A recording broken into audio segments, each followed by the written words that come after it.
haven't had a lot of times to shed, so it's good opportunity. Yeah, yeah, yeah. You know what I wanted to ask you about before Oh. everybody gets in here so that I can seem smart in front of them?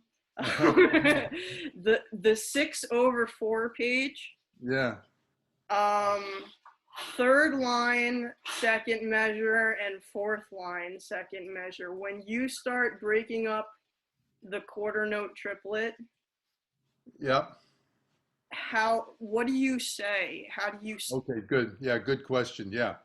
What's happening is, of course, you know that the first two lines there are exactly the same rhythms. It's just the top line, I'm breaking up the eighth note triplet.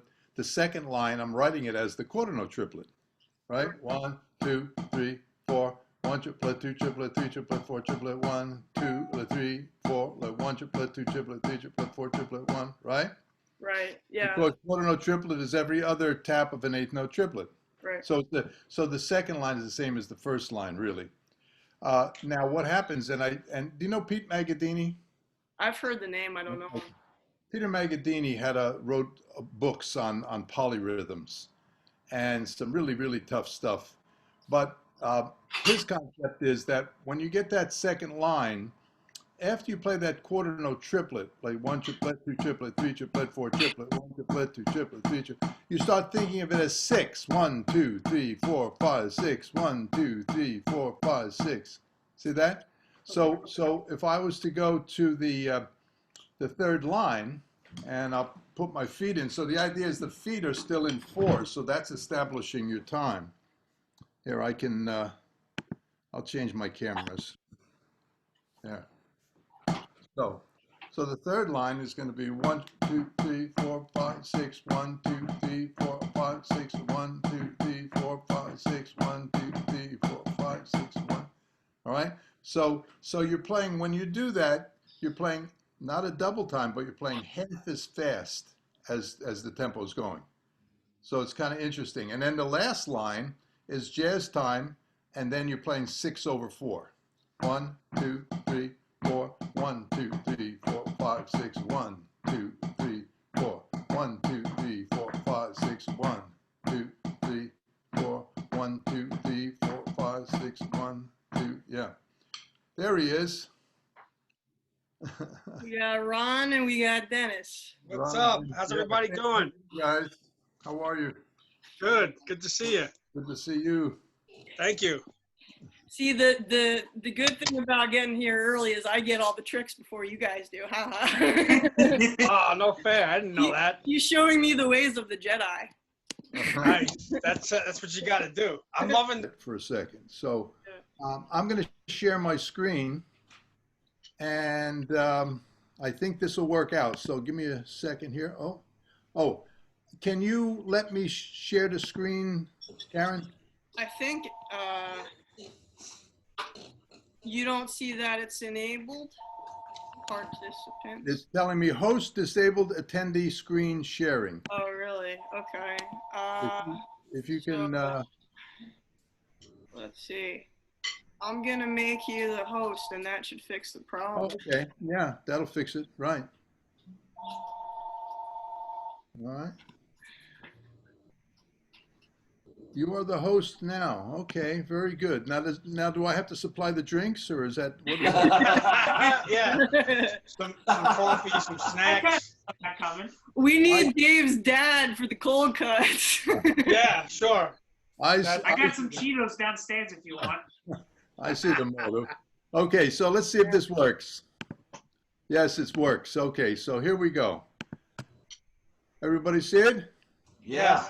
All right. So of course we know that that's where it all started, right? Sure.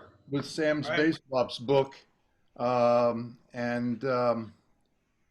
I guess everybody has a copy of that, and if you don't, there's something wrong. But I'll work on it. yeah, and that was Sam started these things, I guess, at a time when everybody was writing methods. So there was a straight system, the Sternberg system, the Goldenberg system, and the idea was they wrote a 60-page book, and you went through it and were supposed to know how to play snare drum and orchestra bells and timpani and all this stuff by the time you finished.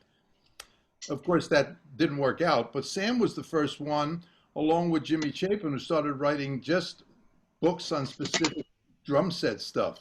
So as far as I know, this is one of the earlier just drum set books that was written. I don't know. Yeah. He But of told course- me. He told me when he took that to his teacher at the time, because he was what? He was 16 or 17. Yeah. And he told me it was full of shit. And he says, "What are you doing with something like that?" And the guy hated him. And was it maybe Podemsky or some? Was he one of his teachers? Did Sam study with Podemsky? Yeah. I'm not sure. Yeah. It's a name like that. It's an Eastern European kind of name, and Okay. it sounded like a real hard ass kind of traditionalist from that era. Fred something or other. What was the Yeah. fifth symphony What was- guy? This story's ringing a bell. I can't think of the name though. Yeah.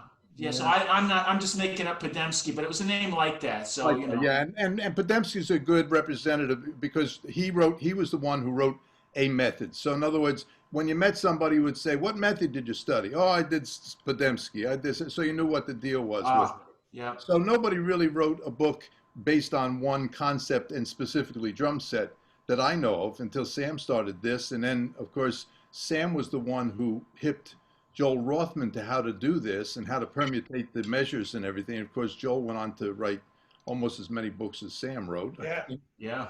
So, but it was the beginning of that type of thing. So that's that. Now let me move on here. I got another thing I'll show you. And this Sam, of course, would run all of these events all the time. Oh yeah. Now this one, if you can see, he took us all on a trip to the Gretsch factory in Brooklyn. Right. And Fred Gretsch, or I guess it was somebody else, one of the other guys, Bill Hagner or something, I guess, was working for Fred Gretsch. And you can see that in this picture, let me get this. I worked right down over where that Gretsch factory used to be.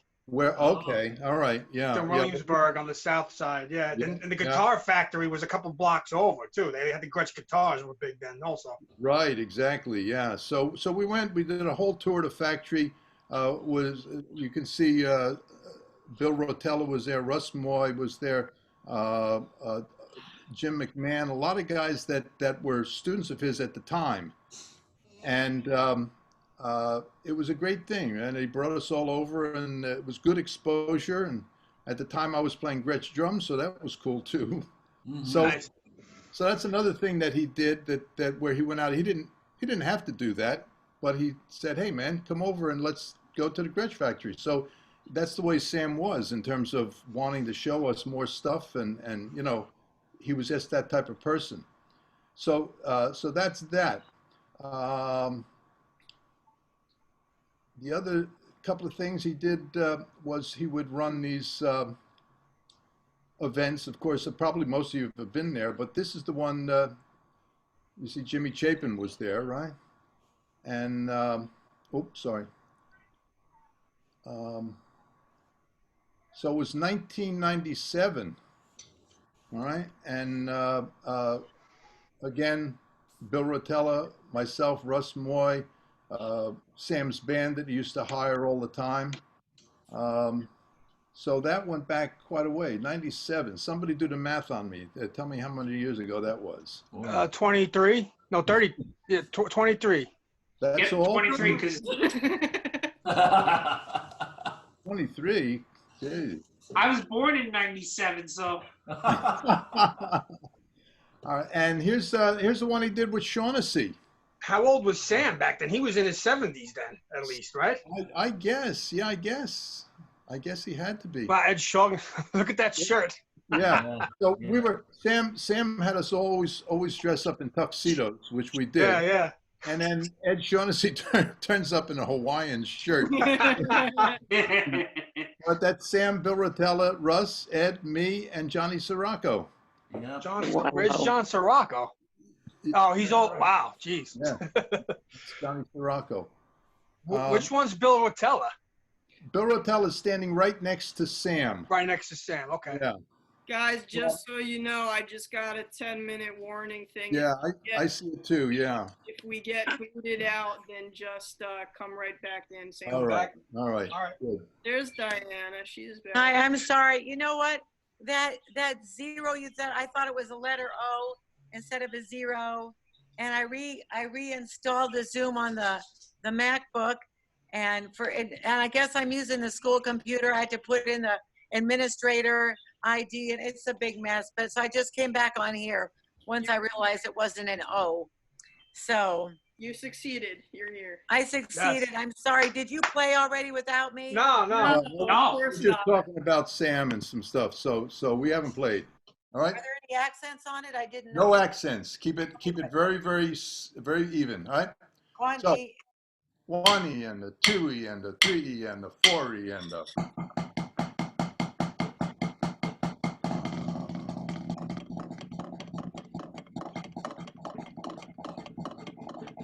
And a 1E and a 2E.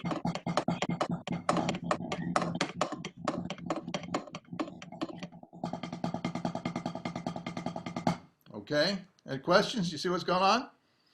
So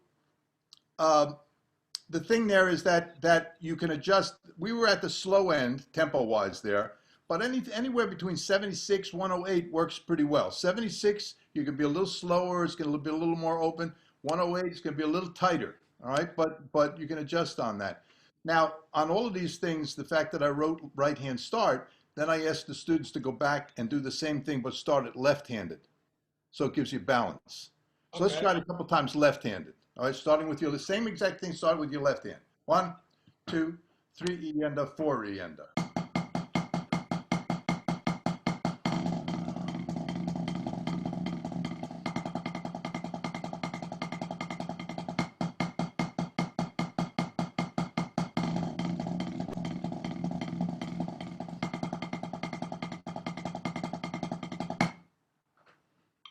Okay? All right. So what happened then, and let me get this next one up. I think I'm still good on this. Yes, I am. Then we'll go to the bottom section. I'll raise this up. And what I did on the bottom, exercise 64, same concept.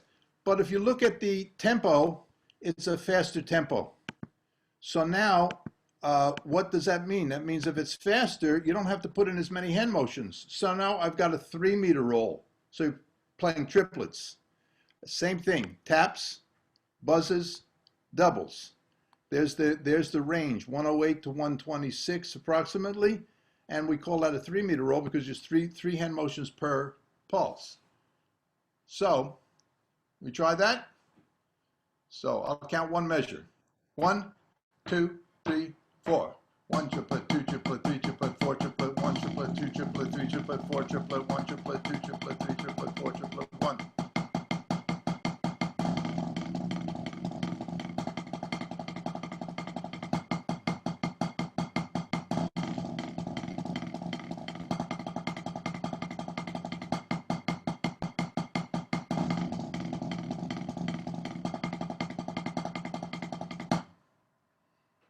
Okay, and then let's do it left hand start. Same thing starting with your left hand. 1, 2, 3, 4.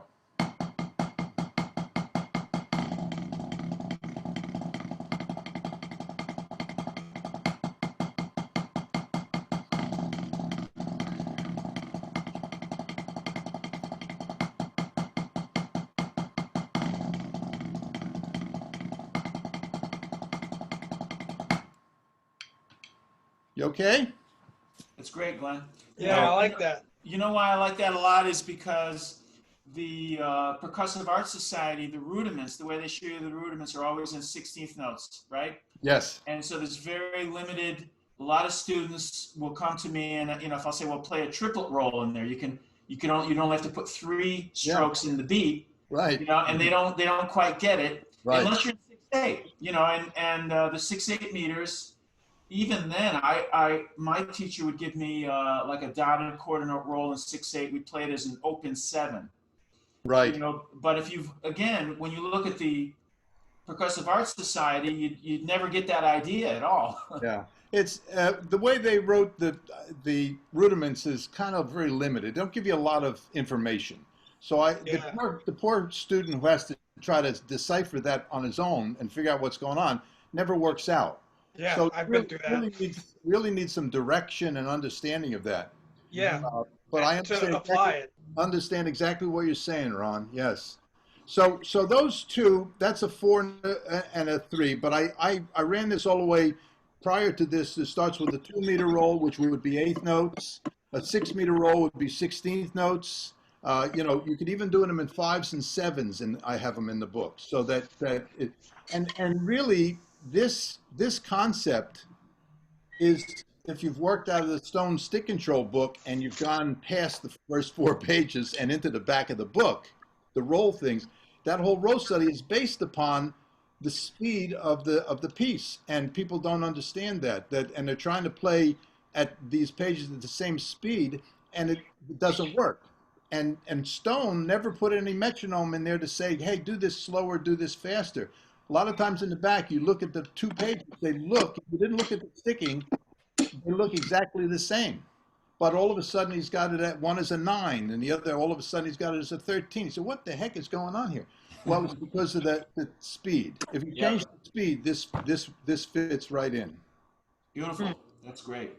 Yeah? You okay? Right. All right. So let's move to this next one. And, so this isn't too bad. I mean, this is pretty straight ahead. It's based on single paradiddle sticking. This I have, you can see it's at the beginning of the book, exercise 27. So, and the first line is what you would refer to as a forward paradiddle, I guess. I don't know, is that what everybody calls that? Right, left, right, right, left, right, left, left. That's, when you say paradiddle, that's what most people think, okay? Yes. Yep. The second line I refer to as an inverted paradiddle because the double taps are in the middle. The third line is a reverse paradiddle. The double taps are at the beginning. And the last line is what I call a delayed paradiddle, because the paradiddle really starts on the second 16th note and goes here. You see that frame? That's a killer, that one. That's that's where the paradiddle. So that means the second paradiddle starts on that second 16th and goes to here, right? So there's still paradiddles, but they're offset by 1/16th note. All right. And again, these if you look in Stone's book in the front section, he has these written there, but kind of, He doesn't identify them. You have to identify them. That's all. So I have students play each of these lines separately first till they feel comfortable with it, and then they play down. So the idea of playing down is that I want them to play those sticking changes in this exercise flat with no accent. So you got.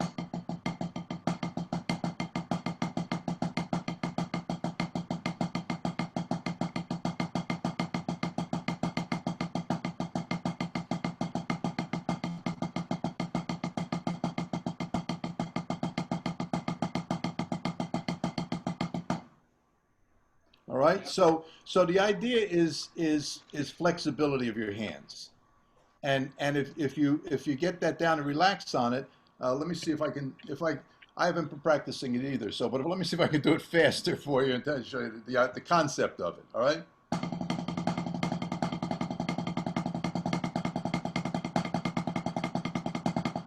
Sorry, not too good. Fourth one.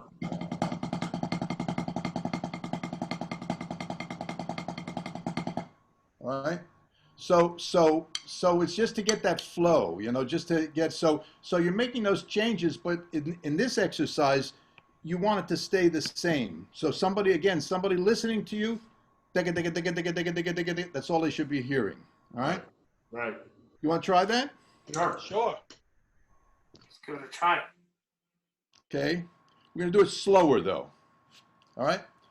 1, 2, 3, 4.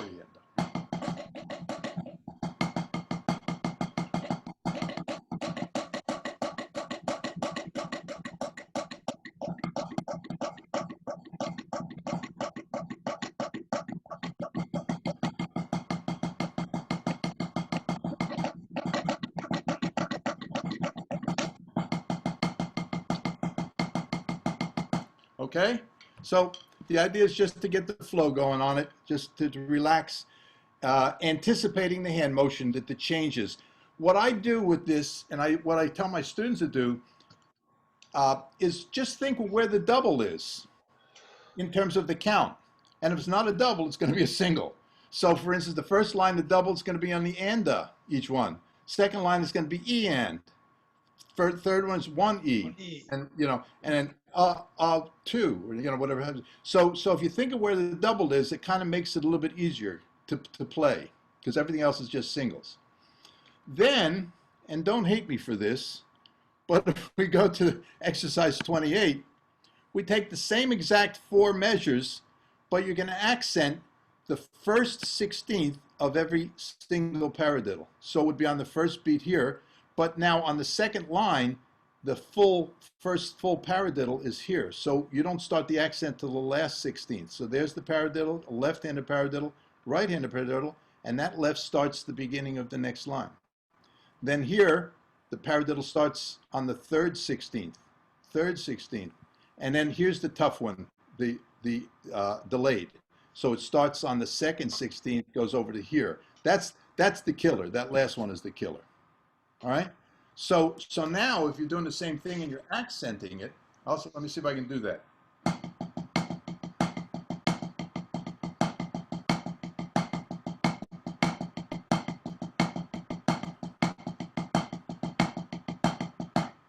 Nice. All right. So when you get that up a little bit speed wise, it's pretty good. You can, and so it makes for, and the idea is that after you practice this in that format, you can rearrange it any way you want, sticking wise, and you get that Buddy Rich type of snare drum solo with the accents. The other concept and the other possibility would be playing this at the drum set for fill-ins and using accents on tom-toms. Usually the right-handed accent would be a floor tom-tom, the left hand would be a small tom-tom, any combinations. Or try? Yeah. Questions, anybody? Nope. I got something to say, but I'll say it afterward. Okay. So you called line 3, the one that starts off with the double or reverse. This one right here. Yeah. Yeah. Have any of you heard the term windmill? Because that's what I was taught it was called. I heard the term flam windmill. I guess it's just throwing a flam, but there. No, you could in a rudimental school, you might call that a windmill stroke. Yes. Yeah, and that's actually the windmill stroke is the one of the Swiss rudiments. Yeah. Right. That's a Swiss rudiment, and a lot of times they'll put a flam on the first tap. So if you're playing flam paradiddles, but you're playing a flam mill stroke, it's 100% better than the flam paradiddle, because you're only playing, the most taps you're playing is 2 consecutive in a row, where on a flam paradiddle you're playing 2 of the taps in the paradiddle plus the grace note. Right.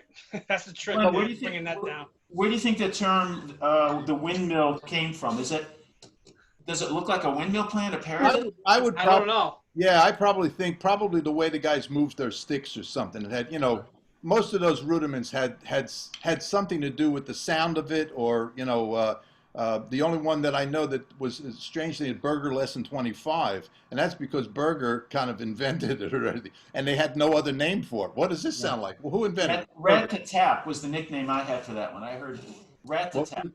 Rat-ta-tap. Okay, yeah. So guys, I mean, it just makes sense. Ratamacue. You say Ratamacue, you can play it. You know what it is. Yeah. So the guy, they were right on the nose with that one. Yeah. Yeah, so I just call it, the reason why I call it a reverse is because it's within that pattern. It makes sense that way, Caryn. Yeah. Yeah. So, but you're right. It is a windmill stroke. Yeah. Want to try with the accents? Let's do it. Sure. Okay.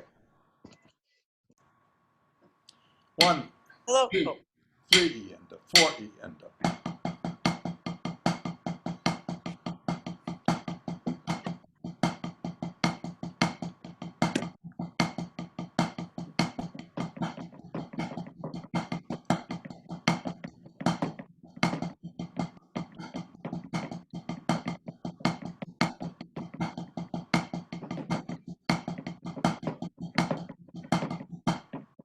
Yeah.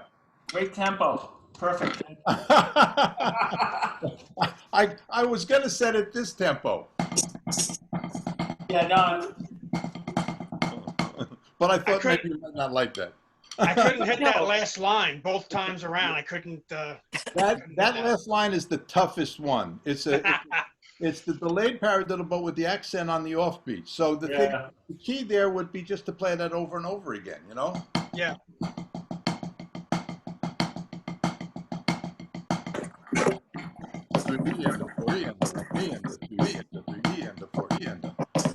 Which gives you like a Flamacue accent on a second 16th. So Glenn, what I was going to say about this, Yeah. these inverted paradiddle things, Yes. is if you look at someone who uses this in a contemporary format, this is so familiar, and he probably studied this kind of stuff. Is Dave Garibaldi? Exactly right. That's The what I linear was- funk thing. So if you did the same thing, like you said, with the accents around the toms, if you do it, there you go. Yep. Yeah. If you do it off the snare and the hi-hat, Yeah. it's the same thing. Yeah. Right. Yeah.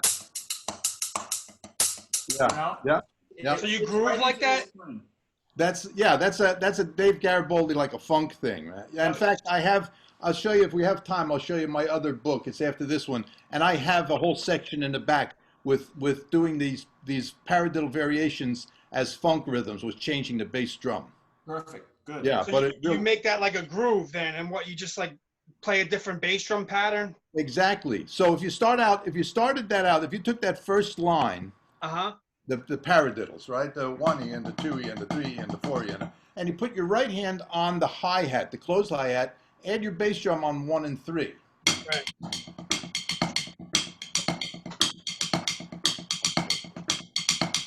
Right? It's like a funk thing. And then Cool. you could do it with any of the other ones also. Different,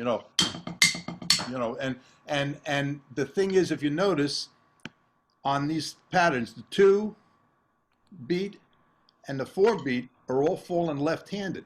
So if you put that on your snare drum, you got a backbeat happening on each of those. Oh, cool. That's right. So just the front of it is changing. Okay, move on. Good. Beautiful. All right, let's go to something else. And this is Karen's favorite page, I think, right, Karen? What is this? It's Or, interesting. no, not that one. I'll deal with this. So this is a page out of this book I was telling you, Rhythms for Triplet that I have. And this is kind of toward the back of the book because it kind of gets very sophisticated, but it's a pretty hip thing. I just thought you guys might like it just to mess with it. And if we look at that first line, there's a measure of just standard 4/4 time with a ride cymbal and a hi-hat. 1, 2, 3, 4, 1, 2, 3, 4, right? Just standard time. Now the second measure. Where's the music? What's that? Where's the music? Can you see it on the screen? No, I'm looking for it. Oh, up there? No. It should be Ah, on. yes, I see it. I see it. Okay, Got see it. my red arrow there. 1, 2 triplet, 3, 4 triplet. I got Right. it. Right. So now the second measure is a broken triplet. So if you played that, it's 1, let 2, let 3, let 4 triplet, 1 triplet, 2 triplet, 3 triplet, 4 triplet. Right. So if I 2 played those triplet, 3 two triplet, measures, 4 triplet, 1, 2 triplet, 3 triplet. right. Oh, wow. So those two measures, 1, 2, 3, 4, 1 triplet, 2 triplet, 3 triplet, 1.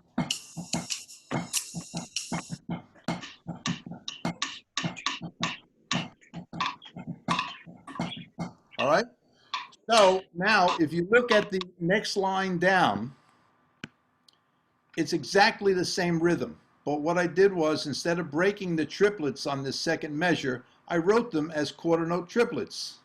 Same exact thing, but just written as the quarter note triplets, which is the 6 over the 4. 1, and I also added the bass drum on the bottom. 1, 2, let 3, 4, let 1 triplet, 2 triplet, 3 triplet, 4 triplet, 1, 2, 3, 4, 1 triplet, 2 triplet, 3 triplet, 4 triplet, 1, 2, 3, 4, 1 triplet, 2 triplet,